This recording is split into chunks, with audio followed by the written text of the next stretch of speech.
E quando são 9 horas e 43 minutos aqui na capital americana, nesta segunda-feira, dia 9 de abril, vamos agora até ao Brasil, onde a atualidade é marcada pela prisão do ex-presidente Lula da Silva, e já temos do outro lado do Skype o professor António Jackson. Ele é professor de Ciência Política da Universidade de Ouro Preto. Professor, muito bom dia. Está a ouvir-me? Bom dia, Álvaro. Bom dia, João. Bom dia, obrigado. Bom dia, tudo bom, professor? Obrigado por estar aqui no Washington Fora de Horas, aqui da Voz da América. Segunda-feira, 2 dias após a prisão de Lula da Silva, como é que acorda o Brasil? Comecemos por aí. Bom, as tensões continuam, sem dúvida alguma. Agora, o que é interessante é aguardarmos as próximas pesquisas de opinião pública em geral. As últimas demonstravam que, independentemente da presença ou não de Lula da Silva nas próximas eleições, ele seria forte, não apenas um forte candidato, ele também é um forte cabo eleitoral. Ele também influenciará nas eleições. Então agora nós estamos num ambiente de esperar uma pesquisa de opinião pública detectando essa continuidade do que se apresentava nas últimas pesquisas. Na leitura que faz, a prisão dele vai influenciar as pesquisas para cima ou para baixo? Até agora ele tem uma média de 30%, continua a ser o candidato, o pré-candidato, vamos dizer assim, com mais pontuação, com mais votos. No entanto, a taxa de rejeição dele também tem sido alta. O que é que acha com a prisão dele? Ele sobe ou desce?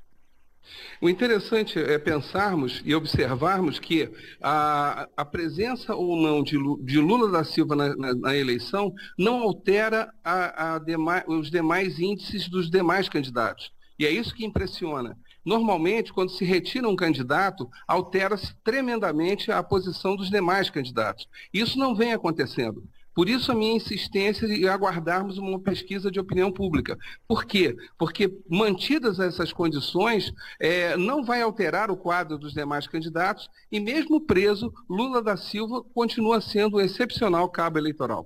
E a propósito do cabo eleitoral, para um termo bem brasileiro, ou seja, é o grande porta-bandeiras, é o grande porta-bandeiras da campanha, nesse caso do PT. Eu lhe perguntar, professor António Jackson, caso Lula estiver totalmente impedido de ser candidato, como em princípio até agora tudo aponta neste sentido, qual será o candidato que ele poderá apontar e se a força dele irá motivar mesmo esse candidato no sentido de, por exemplo, chegar à segunda volta das eleições de outubro? Bom, nos últimos tempos, os dois candidatos que vêm sendo citados, né, pela mídia e por fontes do próprio PT, Partido dos Trabalhadores, seriam Celso Amorim e Fernando Haddad, né? E correndo por fora, para usar uma expressão brasileira, seria Jacques Wagner. A grande questão é que o Jacques Wagner não se fez presente na manifestação pública de Lula da Silva agora há 2 dias atrás, quando na noite ele foi preso. E isso causou um estranhamento em vários setores da imprensa e da política brasileira. Então ficariam os dois nomes, de Celso Amorim e Fernando Haddad. Pessoalmente, eu não vejo nenhum dos dois nomes com um carisma político muito forte. Jacques Wagner, até prova contrária, teria mais esse carisma. Mas, com a sua ausência no palanque, realmente eu estranhei. Então, eu fiquei... Wagner também tem alguns casos pendentes na justiça. Eventualmente isso está a impedir que ele avance nesse sentido, não é?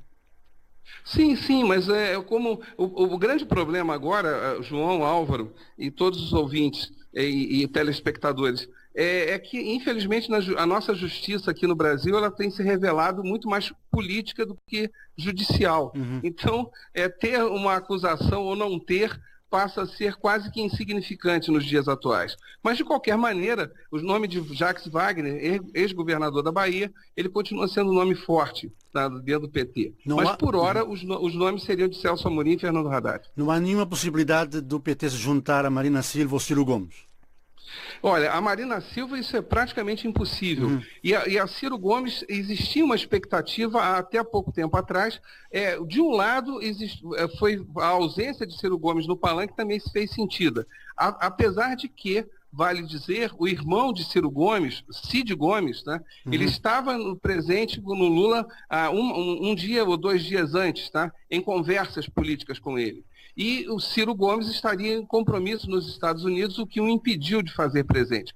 Mas, de qualquer maneira, sim, existe agora, de maneira um pouco tênue, a possibilidade de uma aliança entre PT e o PDT de Ciro Gomes. Mas, por hora, vamos deixar em compasso de espera, ou em banho-maria, que é uma outra expressão bem brasileira. Professor, terminando mesmo a nossa conversa, que o tempo está a chegar ao fim, quarta-feira o assunto pode voltar ao Supremo Tribunal. Disse que a justiça brasileira é mais política do que jurídica. Acredita que poderá haver alguma inversão e acredita que o Lula poderá sair nos próximos dias ou não? Olha, o que aconteceu no último julgamento do Supremo Tribunal Federal realmente foi algo que surpreendeu. A possibilidade de entrar em pauta na próxima quarta-feira, a ação de constitucionalidade, que é o que está sendo que deveria ter sido discutida, e não o habeas corpus de Lula, como aconteceu há dias atrás, de fato pode ocorrer se o ministro Marco Aurélio colocar em pauta, e é isso que ele está prometendo. Mas, novamente, como a nossa justiça ela tem sido mais política do que jurídica, do que judicial, de fato, até eu fico sem saber o que vai acontecer. Mas, mantida a última fala do que aconteceu há uma semana atrás, isso deve entrar em pauta na quarta-feira, e entrando em pauta, pode sim levar Lula à liberdade, como era o que se esperava na discussão, o que se esperava numa discussão anterior. Professor António Jackson, muito obrigado pela sua participação aqui na Voz da América, professor da Universidade de Ouro Preto e também professor de Ciência Política. Eu é que agradeço, fiquem à disposição.